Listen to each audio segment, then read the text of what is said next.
What is up, everybody, and welcome to another thrilling edition of the Thwipping Boys podcast. I am Simon, I'm and that is John. John, Hi. Big How you doing? Beardy John. John, what are we here to talk about today? We're here to talk about Babylon 5 again, which is good. Oh, what's happened? There's an error with your app, but actually it's fine. If I just close this box, I can see you again. Pretty sure that's happened before. Yeah. Live technical Mm. issues. So we're not talking about Babylon 5 or what's happened there as an error with your app. No. What are we talking about? But before we go into Babylon 5, just a quick detour because I want to know if you've watched any more Star Trek Discovery or any Star Trek Discovery. I watched the first two episodes, thought they were all right. And then, see, you built the third one up. You said, and I quote, the best episode of television since Breaking Bad finished. Yep. And I watched it and I was like, it was all right. What's been better since in the last 3 years? What than episode 3 of Star Trek Discovery? Yeah. Loads of stuff. It wasn't that good. It was a good episode of television. Yeah. But I don't quite understand what was stellar about it. It was very run of the mill. They go on to a ship that's been attacked by something, and there's lots of alien-esque moments where stuff, they're walking down the dark corridor and something runs past in There the was a background. bit more to it than that, but fair enough. Not that much though. As long as you're watching it now, that's fine. I've only watched the first 3 episodes, but I'm a binge watcher, so I probably won't watch any more until the season's over. Okay. Well, I don't watch that much TV anymore. So, I mean, what have I watched since Breaking Bad ended? The Walking Dead. Yeah, I don't know. I mean, we're kind of dating ourselves by talking about this stuff, but I've not even watched the new season of The Walking Dead yet. Okay. Got no interest. So.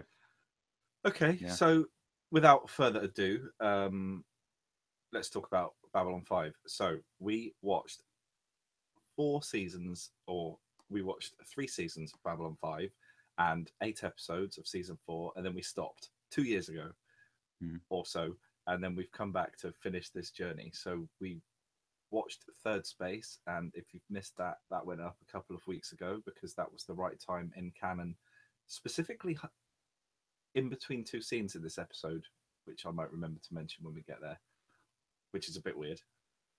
Okay. But yes, we're now back into the series proper. So we've had a couple of years break. We refreshed our memory of everything that had happened in the series by listening to our podcast because that was quicker than watching our wonderful, wonderful podcasts that you can find at youtube.com. It's quicker than watching 70 odd episodes of Babylon 5. Did you find it still kind of jarring to get back into it? Because I certainly did. Only in the sense there were a few small elements of the show which I just still can't remember.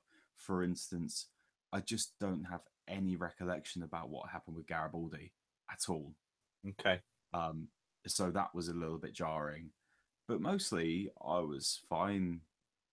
So it sounds like Garibaldi had been found and is back, didn't it? Yeah, but he's just not interested. He's either not interested or he's not fit enough to be chief of security and stuff. Yeah. Because the episode opens with Zach taking over as chief of security officially.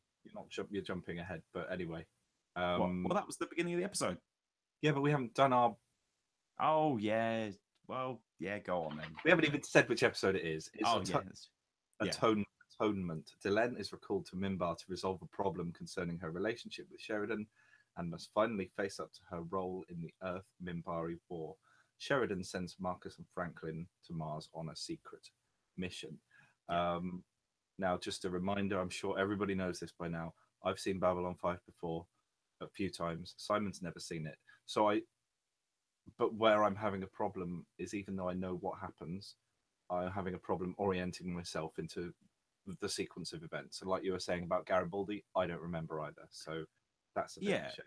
Because, I mean, at the end of the day, when you've seen this before, you might have watched the whole season, the whole run of the show, sorry, and then watched it again a couple of years later.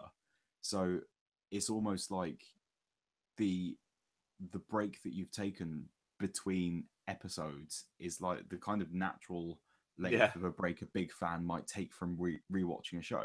Like for instance, with Buffy, I mean, I know that you're probably the same, but there was a point in which I was watching Buffy at least once a year from start to end and stuff. So it would be like me watching episode 12 of season 5 of Buffy, then 3 years later going back watching episode 13 and remembering exactly what everyone's motivations were at that point. Although funnily enough, I would be able to do that with a random episode of Buffy. Yeah, but Buffy's a special case for you because you've seen that probably more than any other show. Yes. I haven't actually watched Buffy since 2009. Really? No. Yeah. But I watched it enough before that I don't need to watch it anymore. It's like Transformers the movie. It's just in my head. Yeah, it's just in your head. Yeah. So, yes, it's been a little bit difficult to reorient myself, and Garibaldi's been the main problem with that. Yeah, as I was saying, before I was rudely interrupted, we know that Garibaldi is kind of incapable because Zach has been he's been officially put in place as the chief of security. Yeah, so he's getting his new Babylon 5 uniform now that they've seceded from Earth. Yeah, they got rid of that horrible thing. And if you remember, he wasn't happy with his Earth Alliance uniform before either, because he was uncomfortable in that role. So he's still not happy with this uniform. He's being mildly racist to Minbari. Yeah, talking about their dress sense and stuff. Like I'd take fashion sense from a Minbari. He's got a point, though. And this is the bit, apparently this is where Third Space happens, because there's stuff in this episode that, for whatever reason, people have figured out has to happen after Third Space. But Zach is wearing that uniform in Third Space, so he gets fitted for his uniform. There's a break of about 5 days where Third Space happens, and then the rest of the episode happens. Who knows? Who cares? Would that break not occur later on in the episode? Because we don't see Babylon 5 again after Delenn leaves until she gets back. Was Delenn in Third Space? I don't even remember. No, exactly. So Delenn leaves from Minbar. Possibly then. I don't think Delenn was in Third Space. Okay. Yeah, so as you were saying, she has to leave, and she's basically confronted by this Minbari that says she has to go and face the dreaming. Mm-hmm. Yeah. Which we're not given any kind of context for what that is at this point. I know that you talking about how you're disorientated with stuff, but I don't think it's been mentioned before. I don't remember the dreaming ever coming up before. No, I don't think so. No. And then we get our sighting of Go on. Literally, he's getting a prosthetic eye implanted, which he sounds quite happy at the thought that he can remove this eye and use it to spy on people, basically. Yes. Even though it's a different color. Yeah. It's good for foreshadowing, foretelling. Yeah, and you missed a very quick appearance by Ivanova. Oh yes, yeah. This is the best bit of the episode in a minute, but wearing her green sash from she's still leader of one half of the Drazi, and she just says she's going to a religious festival, isn't it? Religious festival. So yeah, boisterous religious festival, I think it was described as. Yeah. Now, the thing with Jakar's prosthetic eye is obviously in the flash forwards, in the visions and things that we'd seen, he had a metallic eye patch, didn't he? Yeah, covering that eye. We're going to assume that at some point in the future he lost it. It broke down. Yeah, I don't know. He left it somewhere to spy on someone and never got it back. Yeah. So yeah, that was quite a good scene. I like how he figured out that he could he could use that. The Doctor seemed to just not be picking up on this at all, which is Mm. It's and quite funny. we mentioned with Third Space that one of the problems that we had with it was the fact that it was missing our favorite characters. Mm. And just this one scene with Jakar kind of like highlighted it because it was just not like we've spoken before about how he's got quite a warming Mm. voice and stuff, and it just felt quite like fun to see him on screen again.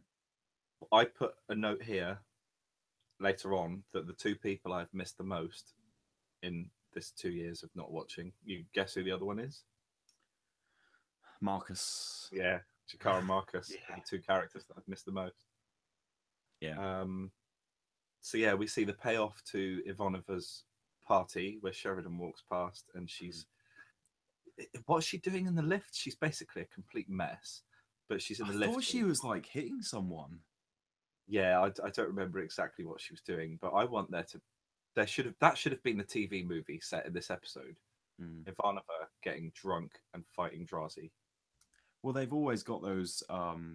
What episodes do they? The ones that follow the secondary, kind of story, like the Zippo, for instance. Every show has that kind of story where Yeah. it follows the minor plot thread, while all of this dramatic stuff is going on alongside it. I'm tempted to say Babylon 5's already done one, but I can't quite remember. It hasn't, but I think it does. Right, okay. Interestingly enough, I think we've discussed it before because I think we talked about Tag and Bink at some Yeah, point. who are confirmed for the Han Solo movie. I don't know Yeah. if you... Yeah. No, I did see that. Yeah. Okay, so we have some Sheridan and Dylan stuff. Your favourite couple? Yeah, so Delenn talks about how there's a Minbari tradition about how a Minbari needs to spend 3 nights with their significant other before things can become official. And we did know this. Yeah, this has already been explained before, and it's to do with being able to see their true face or something. I suppose it's just spending enough time with someone. That's fine. And yeah, because I think the second night was the one where Anna Sheridan turned up and just walked into the room somehow. Yeah, went, I'm John's wife. Yeah, I definitely remember us talking about this in the podcast before Third Space, I think. Yeah. Either that or the end of season 3. Yeah. And Sheridan's talking about how he's got sort of late meetings, and we get to see that meeting now. Do you remember the last proper episode of Babylon 5 we discussed? It was a really cool one. It was the ISN. Yeah, it was the propaganda episode. Yeah. And so he's concerned that the propaganda seems to be working and turning people against Babylon 5. And he sends Marcus and Jakar off on a mission to Mars. Franklin and Marcus, sorry. Yeah. On a mission to you Mars. Would love it if it was Marcus and Jakar. That'd be a great buddy movie. Yeah. It's one part in the episode where I just tuned out for a second, and I don't remember exactly what he said they were going to do. I thought it was just to rally support from the resistance. Okay. Because they are enemies of Earth, but they're detached from the situation on Mars. Because so I thought it was just to find. They can't communicate. I thought it was just to find allies. Okay. This is a really cool idea for a story, I think. I'm a little bit apprehensive about it being Franklin, because Franklin is probably Delenn's my least favorite character in terms of the stories that they give her. But Franklin is my least favorite character in regards to like enjoyment of his scenes. Like I remember at one point, saying back in one of the old podcasts that it's just every scene of him was just in the med bay, and it was just boring. But then they almost went the other way, and he suddenly started getting these really dramatic episodes about morality and ethics and stuff that bored me even more, because it just seemed like too generic a thing for a doctor to go through on a show like this.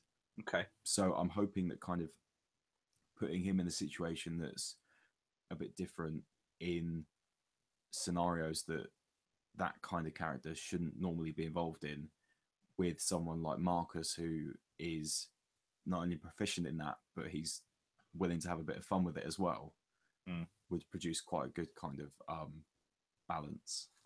Why did he send Franklin? Is that basically his only choice? Because the actual, it's not. Is it the case that everybody on his staff is now sort of separated from Earth, but not necessarily part of the Alliance, which is only like 4 or 5 people, isn't it? It's not. I think that it would either be Franklin, Ivanova, or Garibaldi previously, and obviously he can't send Garibaldi, and he probably feels like he can't afford to lose Ivanova. And Ivanova's still walking around with a stick, which we think was something to do with we found out was to do with a legit injury she suffered on set or something. Yeah. When all the Drazi piled on top of her, she like broke her leg or something. Yeah, but she'd already, for storyline reasons, had an arm cast or something. Yeah. Something weird like that. So she ended up having to pretend to have a broken arm while having a broken leg. I don't remember specifically. Yeah. We had Delenn and Lanier.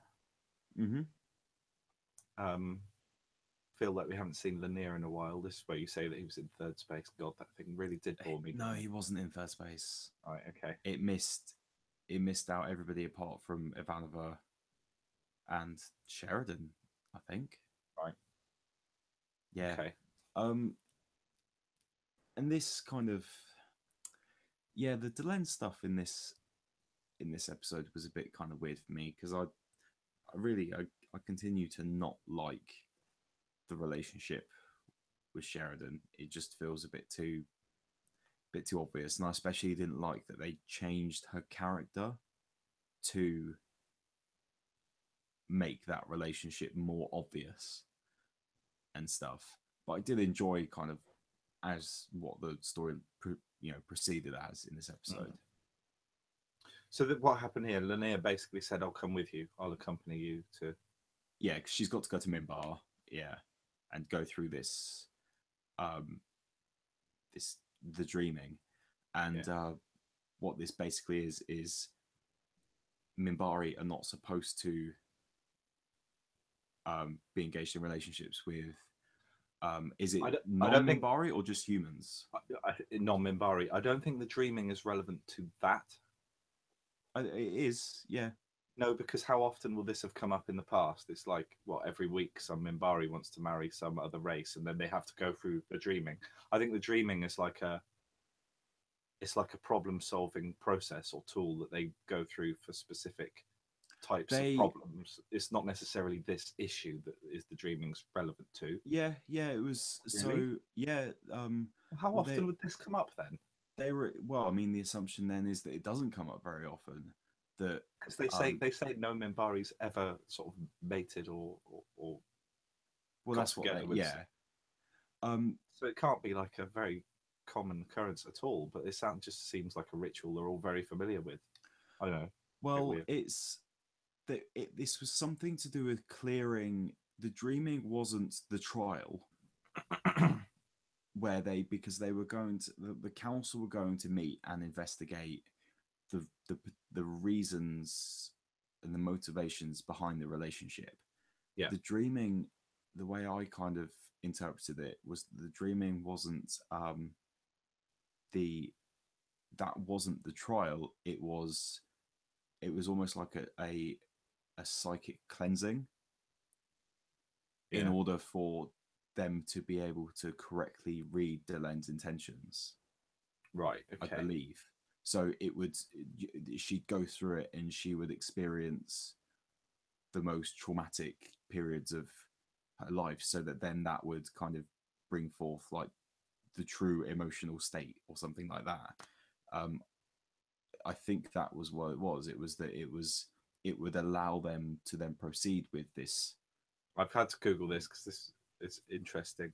The dreaming is an ancient Minbari ritual. Before entering the dreaming, the subject would drink a mysterious liquid, blah, blah, blah. Oh, fucking adverts. I don't want adverts on my phone. So I don't think the dreaming is purely no connected to this. no. But she had to go through the dreaming in order for them to. So I just wonder what other examples of things that might happen where you would go through the dreaming. I don't know, but yeah, I just thought that was interesting. And so we see Ducat. I don't know if you've ever seen him before, because this is where I was getting really confused watching this episode, because we've seen a late delivery from Avalon, which is King Arthur. Yes. So it's the guy that fired the gunner on the Earth ship that hit Ducat's ship and started the war. So we've seen that side of it, and I don't know if we've ever seen any of the Minbari side of that meeting before so far. We haven't. Okay. I don't think so. Okay, that was interesting, because I thought they were showing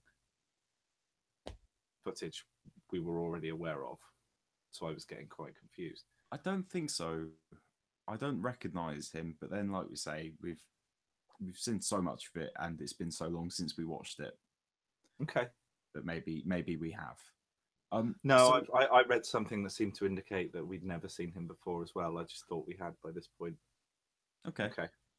So basically, what happens here is Delenn goes into the dreaming with Lanier. Is Lanier, isn't it? Yeah. With Lanier, and she tells Lanier about how she's been through this process before.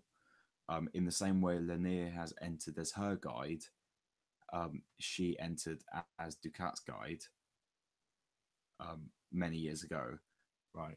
And we get a flashback to that moment where she is in the dreaming with Ducat. And then we get glimpses of another kind of memory of the ship on fire and Ducat dead with Delenn screaming. Then we get another kind of small interchange with Delenn and Lanier. I think Delenn is laying on the ground at this point, basically crying, and then it cuts back to a expanded memory of this scene. Basically, what it cuts back to is Delenn's like formative years, doesn't it? So we see her as an acolyte who she attends a Grey Council meeting, and in the Grey Council meeting, they are discussing how they should proceed with a new alien race that they have discovered called humans. Yeah, I thought this was a bit silly, because I'd have thought that somebody as advanced as the Minbari would have a whole load of policy on first contact. Not just but we know that the Grey Council and not discuss every. But we know that they oversee.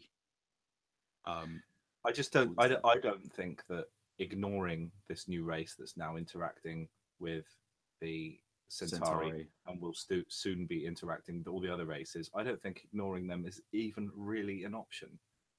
But they're not Vorlons. The Vorlons can kind of stay away and stay aloof, but the Minbari are very involved with all these other races. It's just that I thought the idea that they were, let's ignore them because they're dangerous and passionate, just didn't buy it. The idea that I agree that it was strange that this is an advanced race who must have had previous contact with many other races, including many other races that would be more dangerous, like the Centauri and stuff. Assume they've met the fucking Drazi, for instance, and they're idiots. Exactly. It would be strange that kind of it would be such a passionate yes or no kind of thing. Like the warrior caste and the religious caste were deadly against it and stuff, and it's like, but you must have gone through this process before, with far more questionable races like the Centauri, who are, they're world conquerors, and stuff, Mm. would there not have been and also far more advanced? Would there not have been the concern that the Centauri could have invaded you and stuff?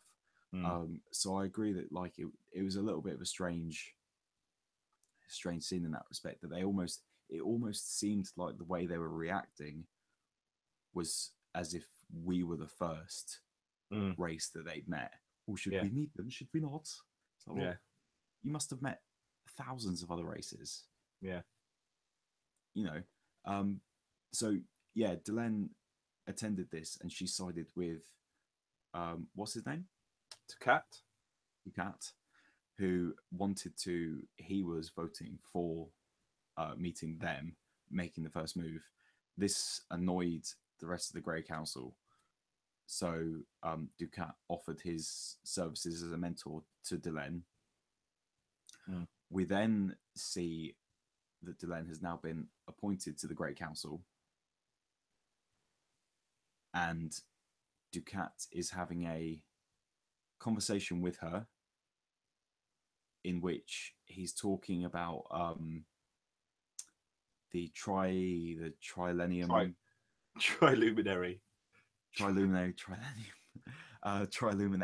artifact, or whatever it's called, which glows when Delenn touches it, saying that he knew she was special when he saw her do that, and that him taking her into that position wasn't an accident, it was carefully planned, and that he had a reason for it, and he would reveal information about her origins and the triluminary.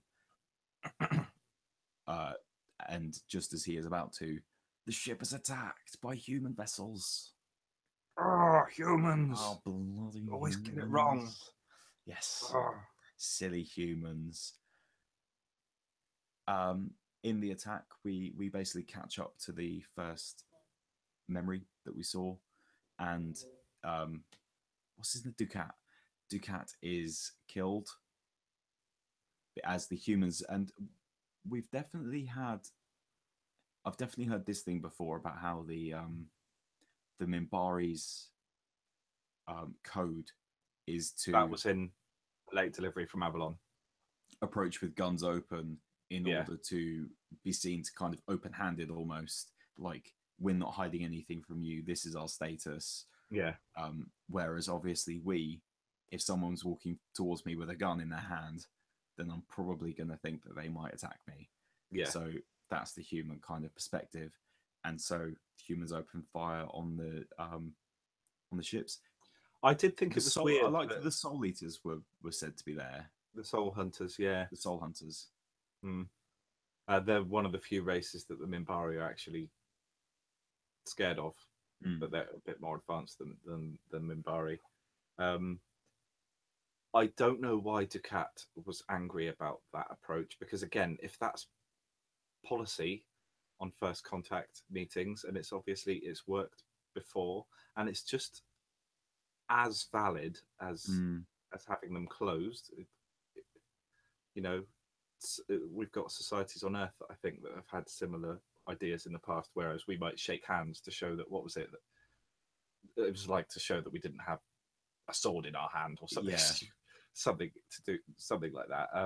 But then there are other cultures that would be more aggressive openly upon meeting. Physical contact. So I don't know why he was like, why have you done that? Yeah, I agree. So in the same way as the council meeting, the Great Council meeting that we were talking about, he was almost acting as if this had never happened before. That he had no awareness that this is something that they did.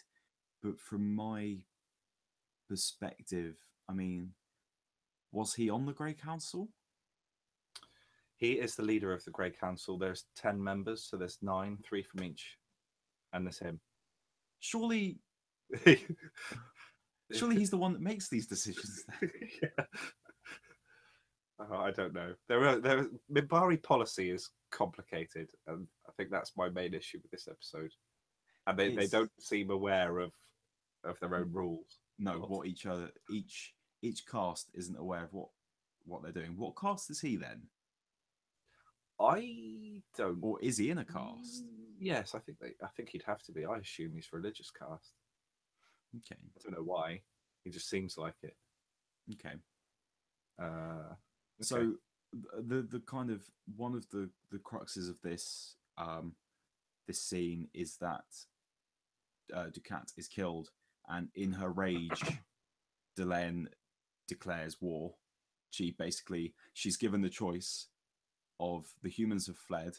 Do we A, tend to the wounded, or B, do we follow them and kill them all? Tend to the wounded, try and figure out what happened and see if we can open up another line of communication. Yeah, a dialogue. Yeah, the pacifist way, or do we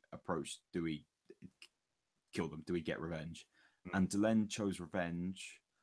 I was surprised by the rage and viciousness. Like, we've never really seen a Minbari act like this. Well, maybe that's human DNA. She's got this passion. Exactly. Like, my assumption is that it's the human DNA inside her, because we saw after it was a moment of grief, and after there had been these attacks, she was talking to another. Was it another member of the Grey Council she was talking to? I assume so. I mean, basically, all she'd said was to follow them back to their outpost and wipe that out, not to follow them back to Earth and kill every human on the way there. But it seems like the rage had spread throughout Minbar, taken on a life of its own and become a holy war. But even to the other member of the Grey Council, he had rage, but then at the same time he was saying, like, maybe we should have met them first. So even the rage that he was showing was different to the rage that Delenn was showing. She had a lot more kind of fire and vengeance and out for blood on her mind, rather than just kind of repaying what the debt is paid kind of thing. And we basically find out that the reason for her potential rage and the reason why the triluminary. I nearly said trilithium then. Triluminary. I've even got triluminary written down. Trilenium. The reason why the triluminary glowed is because she is a child of Valen, which means that she's a descendant of Sinclair.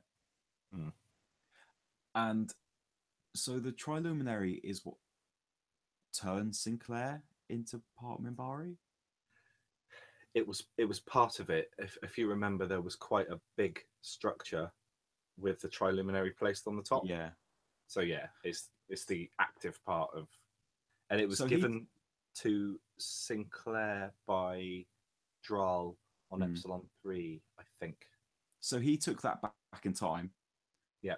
And then that is how it became a symbol of religion for the Minbari. Yeah. Right, okay.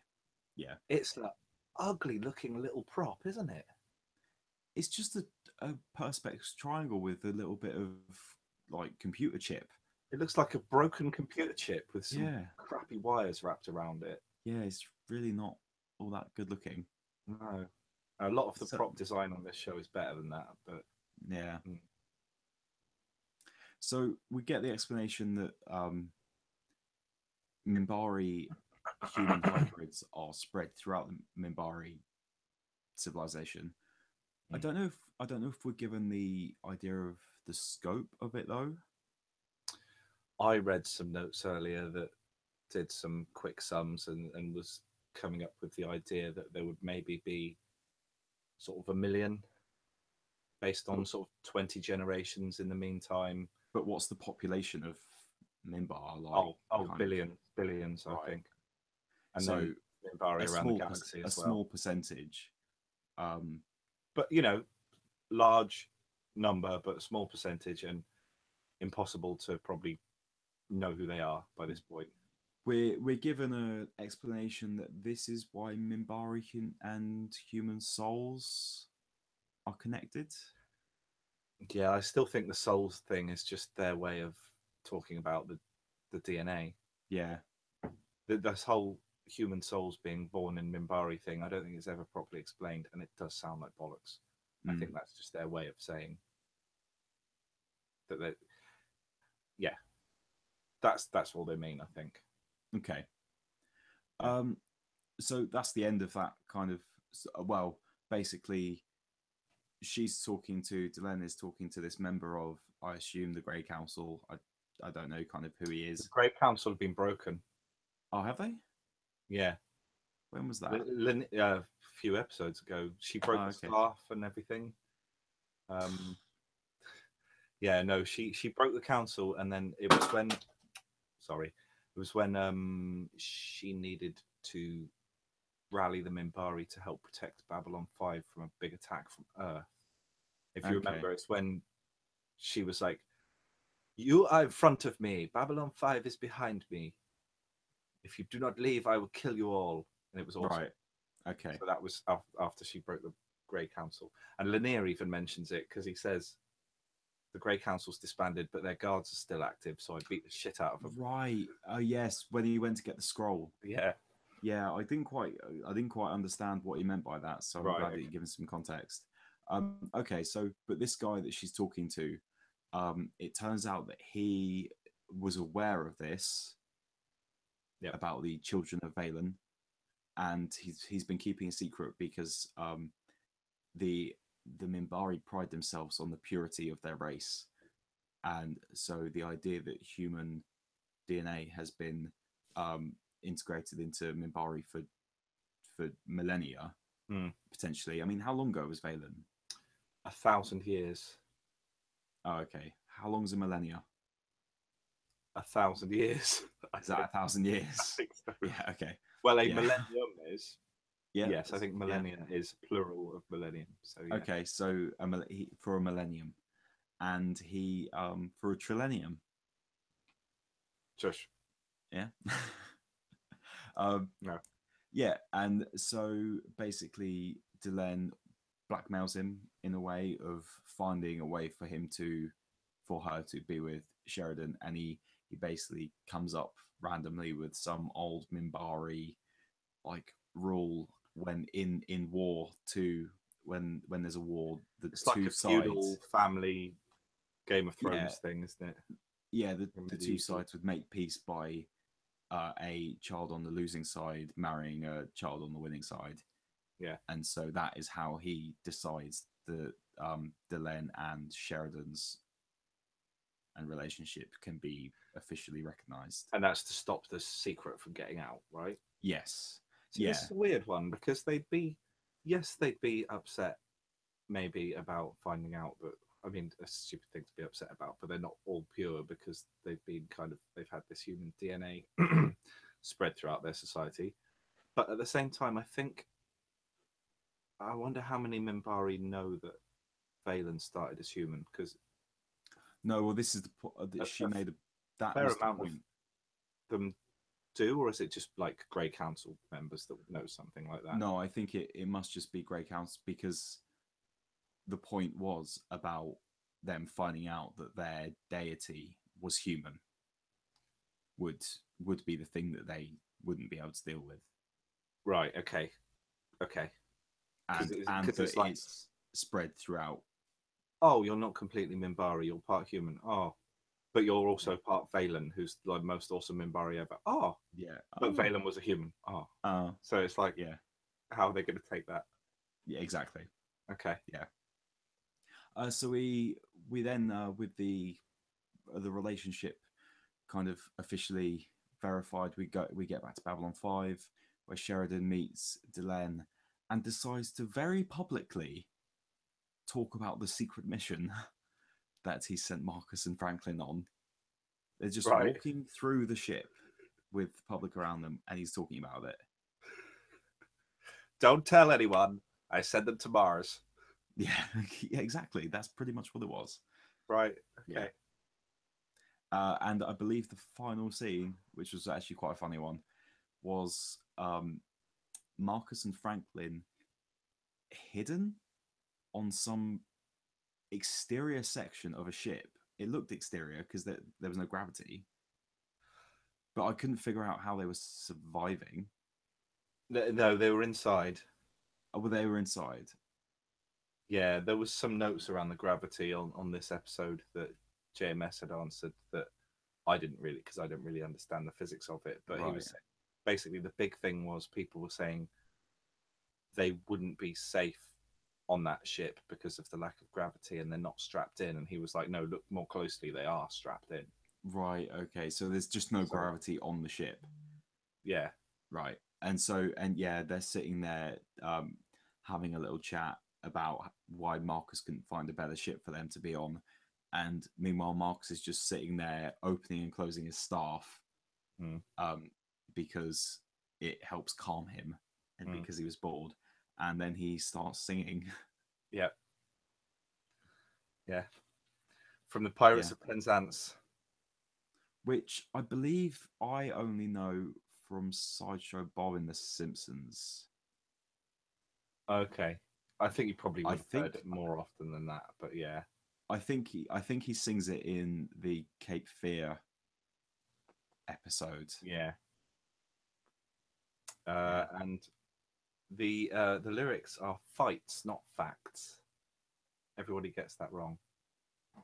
I don't know what part you mean. I am the fairy model of the... I don't remember how it goes now. But anyway, he gets it wrong. And that is episode 9 of season 4 of Babylon 5. What was that? I dropped my phone, sorry. I didn't think it was a particularly good episode. I thought it was all right. I would have felt liked like it was a bit too exposition heavy.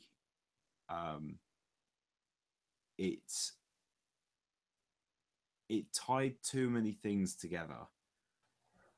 I don't, and the thing is that I understand that kind of this show has a little bit of like the idea of fate and everything intertwined, and destiny like entwined and stuff, but I didn't like especially the idea that Delenn was the one that decided to make the first move and stuff. I think it ties too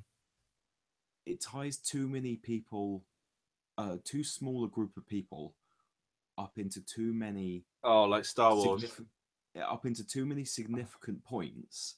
It's exactly. It's like people saying that if Darth Vader appears in Han Solo, like, why would he possibly be in that film? Oh, he will. No, he probably won't. What you mean?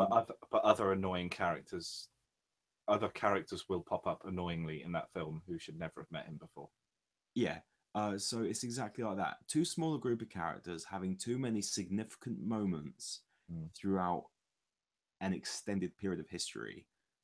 It just it annoys me a little bit. I mean, a lot of the Destiny stuff can be summed up as Sinclair having come from the future and knowing certain stuff and probably seeding certain stuff. But I don't know if the Destiny stuff peters out once he goes back in time because there's no one there to fulfill. Yeah, well, for instance, you know, Delenn beginning the war that Sheridan ended and those two ending up together just kind of no, Sheridan didn't end it, Sinclair ended it. No, Sheridan was the one that on the ship. That's what I mean. So Sheridan was the one that blew up. Yeah, but that didn't end the war. Yeah, but that was the first instance of major Minbari loss of life, wasn't it? That began the end of the war. Yeah, but that just made them angrier. The war only stopped. The war. Yeah, if you, or do you know all this yet? If you have forgotten, I think you might already know this, but if you've forgotten why the war ended, it is covered again in the beginning movie, which is awesome. Which comes at the end of season 4. Right. Okay. But the reason that all Sheridan got the one kind of victory of the war, and all that would have done is piss them off more. Okay. Sinclair was the reason it ended.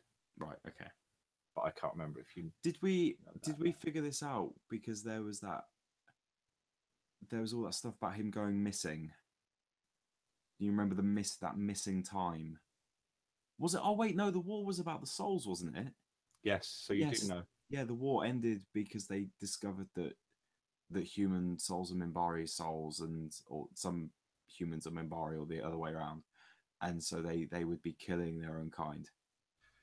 Yeah, they figured out somehow that using the Triluminary, that Sinclair was Trilenium. he had a Minbari soul.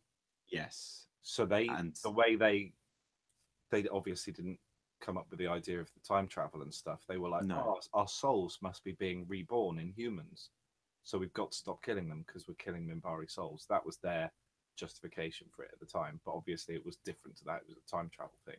but why did he have a Minbari soul at that point? Because they knew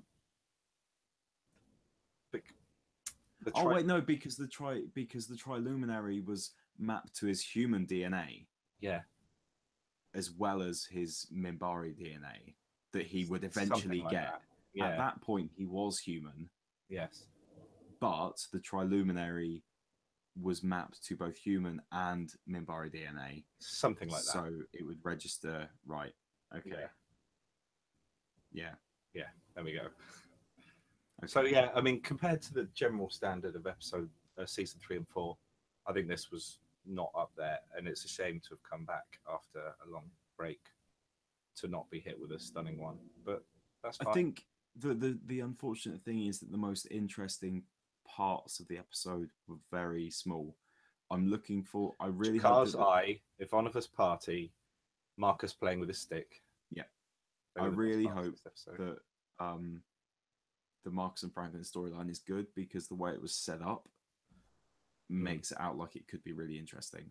Because we've only seen Mars marginally, and we've heard about it. Mm. Have we actually seen it in clips? I feel like we've seen it in ISN clips, but that might be it. Have we not had the episode where they find something on Mars yet? Well, we've had. Did they found the shadow ship?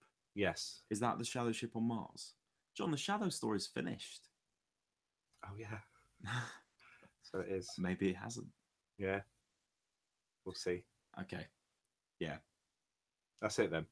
Yes, that is it. Season 4, episode 9, Atonement of Babylon 5. If you enjoy Babylon 5 and you enjoy our discussions about us, then let us know what you think by writing a comment on this here YouTube video. Go back and watch all the other ones, or you can email us, thwippingboys@gmail.com, or tweet us at thwippingboys. I really hate that you chose this name, John, for the podcast. It's so difficult to say. And yeah, make sure you come back for episode 10 soon. And less relevant now that we're not talking about comics hardly ever. So no, I know, exactly. To be honest, it was never relevant because we didn't talk about Marvel comics. Yeah. So yeah, Thwipping Boys, the podcast about DC Comics. That was what it originally was. And Babylon 5. Yeah. Right. Okay. Thanks for watching, and see you later. Bye. Goodbye.